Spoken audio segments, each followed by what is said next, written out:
Hey Gearheads, and welcome to Garage Talk. I'm Corey, and that is a baby Telluride, or at least it's what Kia would have you believe.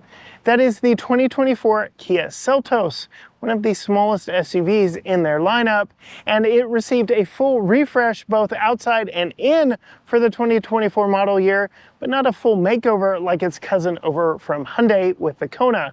In this video, I'm going to take you on a quick tour of this one, show you what makes it so special.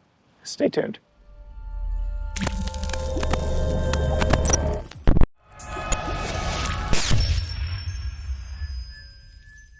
All right, Gearheads, before we get too far into this one, I do want to thank Kia for dropping this one off for us to test for nearly a full week. We've put almost 600 miles on this one, and I have formed some opinions, especially against its competition from in-house company Hyundai with the new Kona. But since we've got the hood open on this one, let's talk about what motivates it.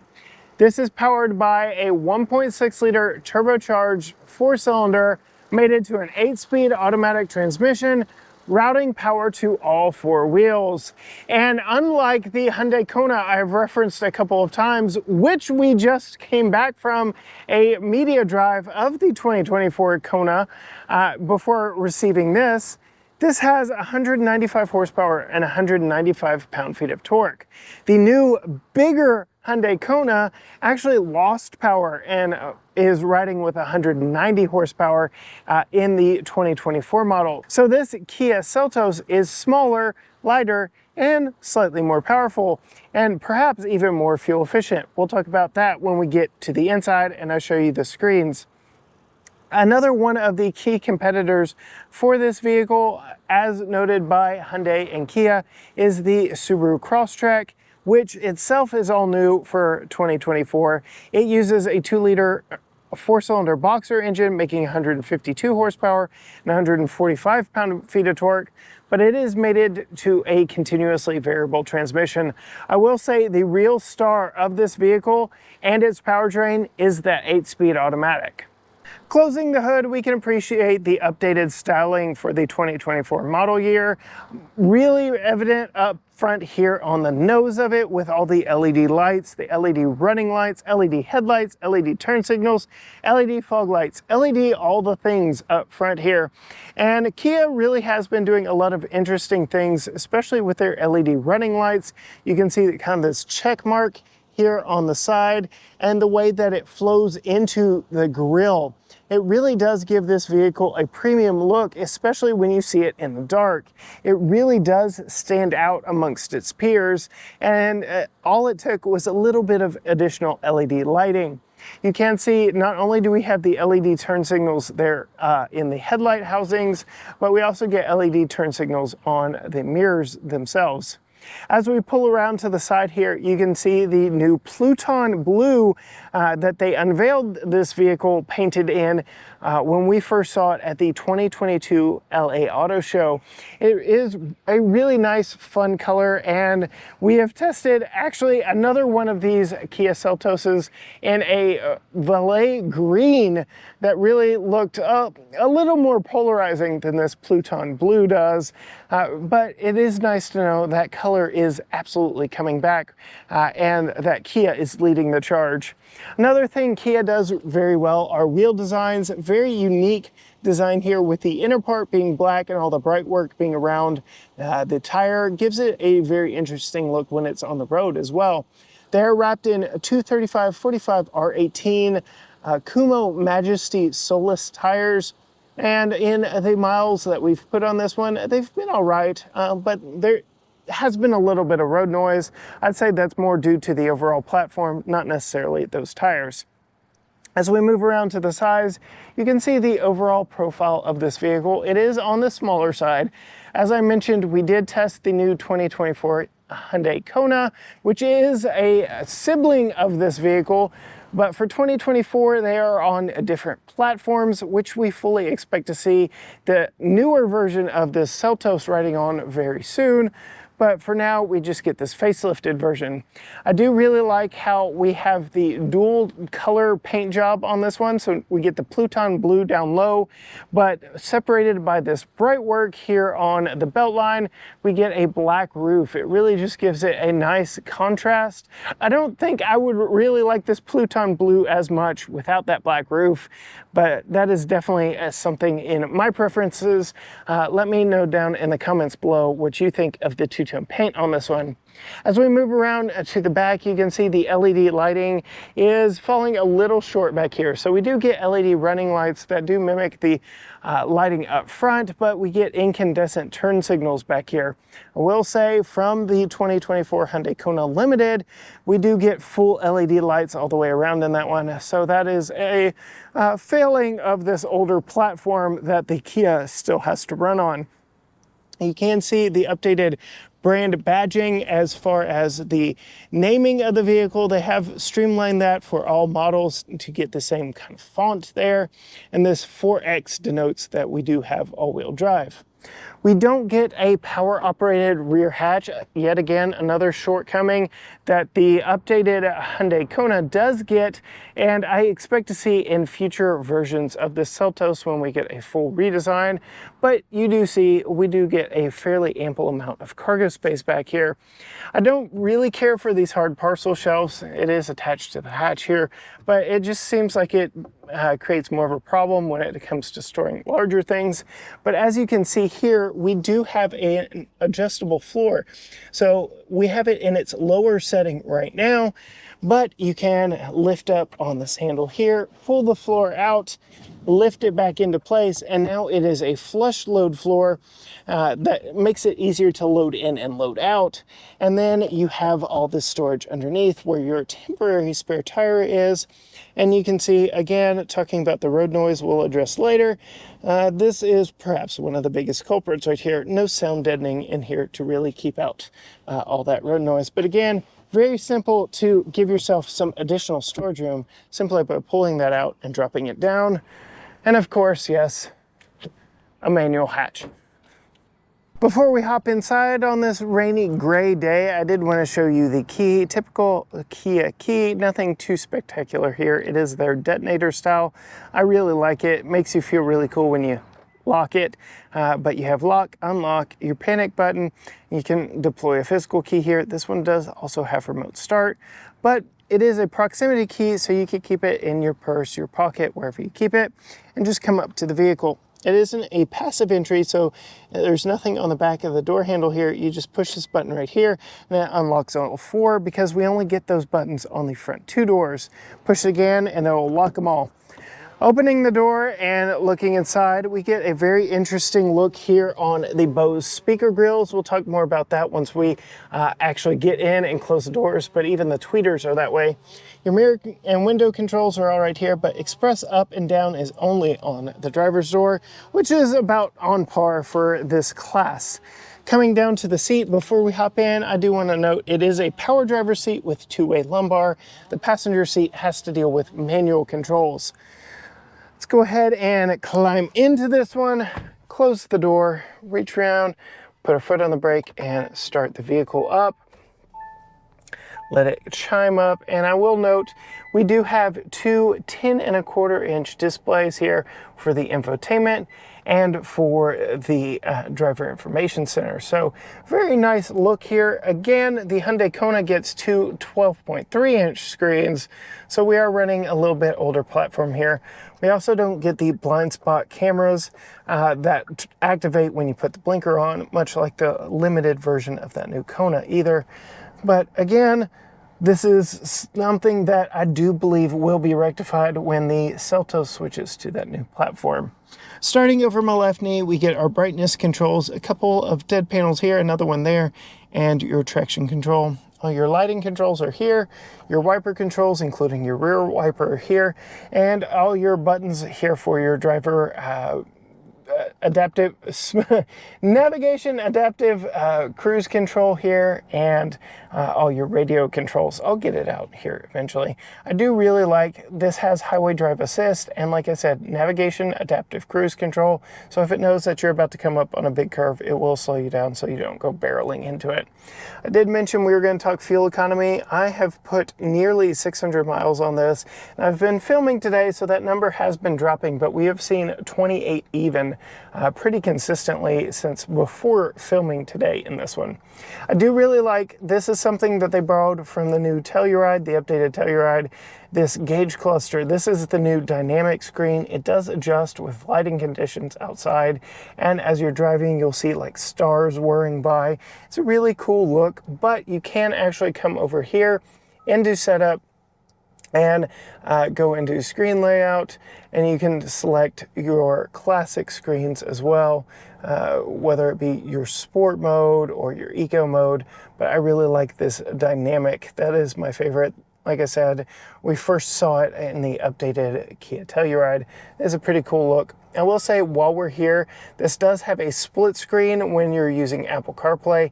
And you really can't turn off the split screen. It is always a split screen. In fact, I'm going to go ahead and pull my iPhone out, get my USB-A cord, and plug up Apple CarPlay just to show you some of my few gripes with this vehicle. And that starts here with Apple CarPlay. The split screen never goes away. I could not decipher a way to get rid of that. Even when you go in here, screen layout, again, split screen, it doesn't have an off feature, and it just really tells you all the different things that you can show over here when you scroll through all of them. So just something to know about this unit. I really wish you could fill the whole thing with CarPlay.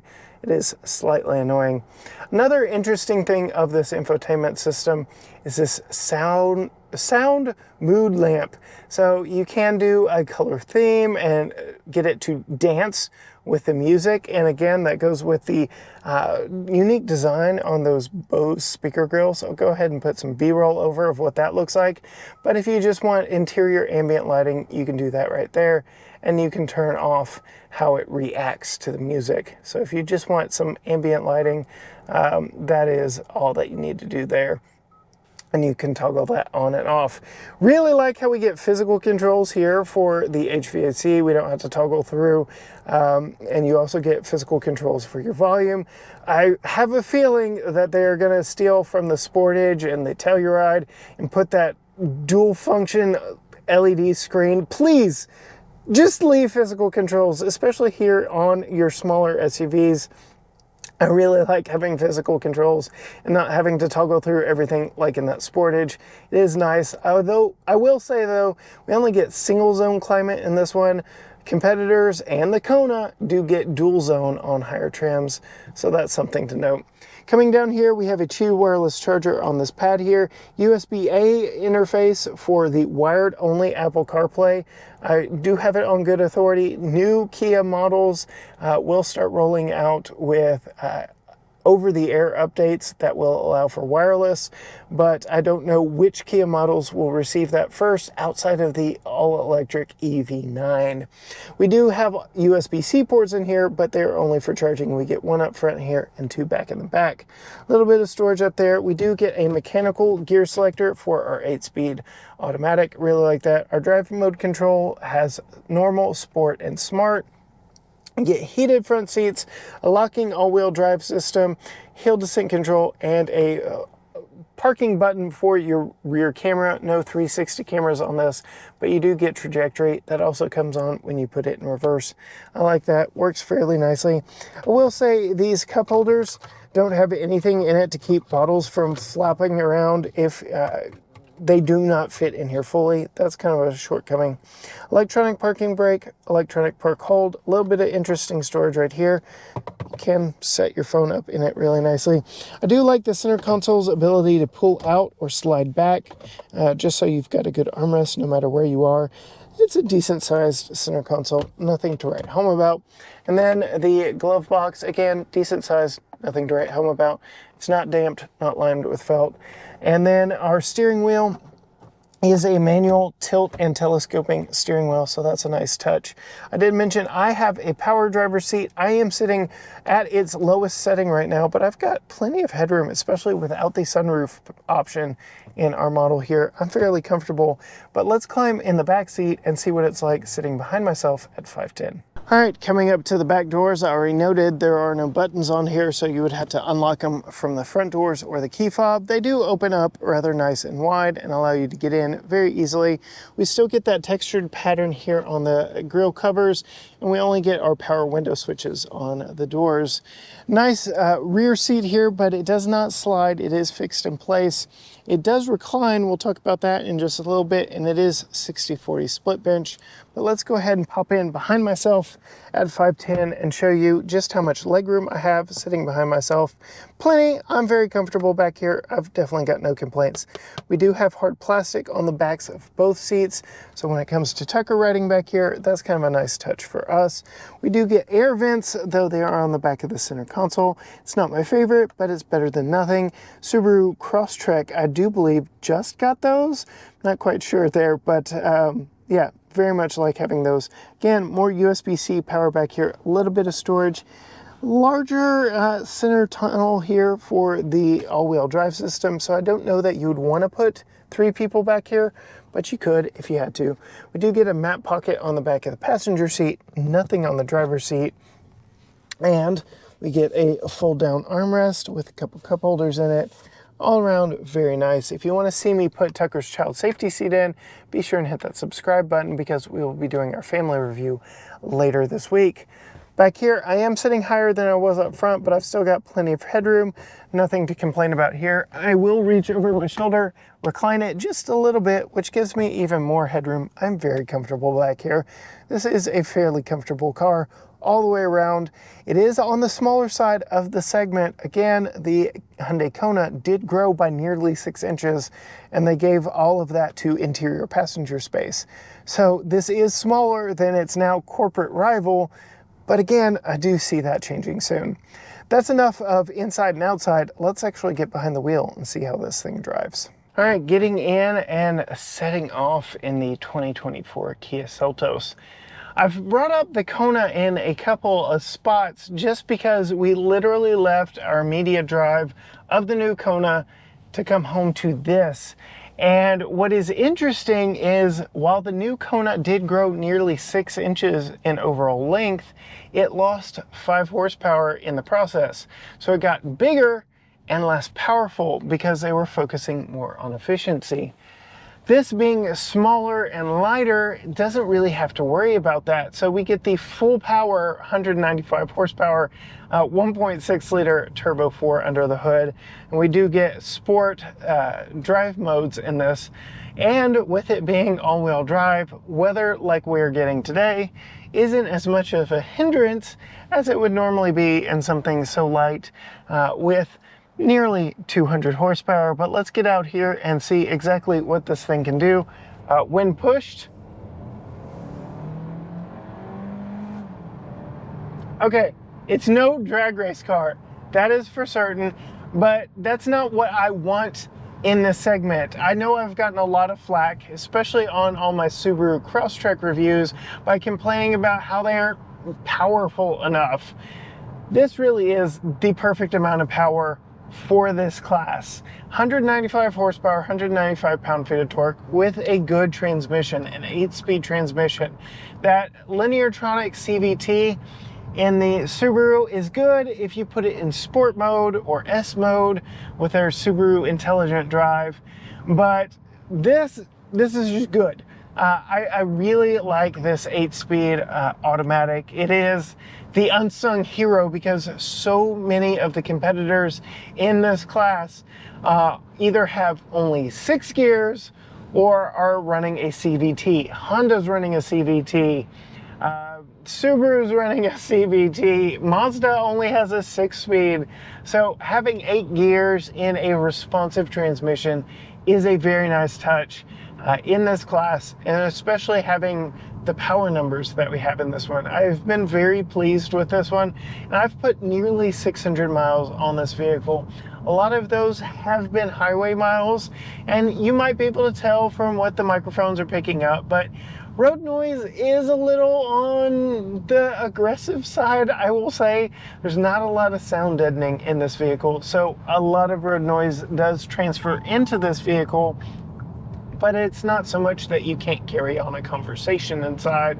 And I am on some pretty highly textured pavement as I'm recording this section right now, so that has to factor into it as well. Otherwise though, we've been very happy with this vehicle. It has worked for our needs, though I do find it is just a little small on the inside. Not my favorite.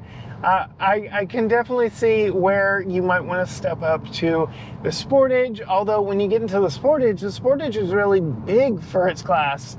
So this is an odd tweener for me in that it's really like way too small compared to the next step up, which is the Sportage, which is really perfectly sized. You can go watch our video on the Sportage.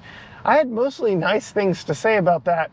I am grateful though we get HVAC controls with buttons and we don't get that horribleness from the Sportage. So that translates nicely. Some other things I really like in here, we do have Kia's safety suite of technologies. We do have blind spot monitoring. We do have road sign recognition that does everything from stop signs to school zones to your speed limit. Really like some of the technology that they've built into this. They've even got the rear door exit, safe exit that looks at the blind spot monitors to make sure there isn't a vehicle coming up and will prohibit a rear door from flinging open and perhaps catching on whatever is passing by.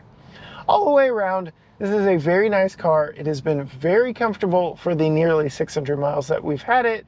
And at a $32,000 price tag, it is very competitive within the segment. The steering in this is really quick and communicative and is not so heavy that picking Tucker up from school, it feels like a chore trying to turn the steering wheel.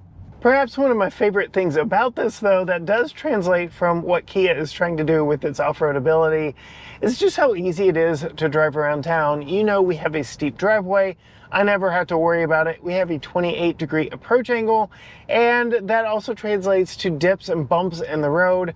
We also have 7.3 inches of ground clearance, which is right up there with the Subaru Crosstrek. So again, if you're looking for a fun activity vehicle that is in the soft roader realm, maybe to head out to a kind of remote campsite, this may be the vehicle for you.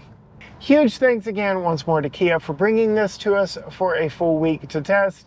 Really felt like I got to learn the character of this vehicle, and it turns out to be a really fun one at that. And I can definitely see how against something like a Nissan Kicks or even that new Subaru Crosstrek, you may want to shop this. But having spent time in the 2024 Hyundai Kona really would have me waiting if I were a die-hard Kia fan and was looking for something in this segment. I really think the next generation of this is going to be that much better and much more feature-packed. On that note, if you want to see more from us, be sure and hit that subscribe button down below. Ring the bell so you're notified every time a new video comes out.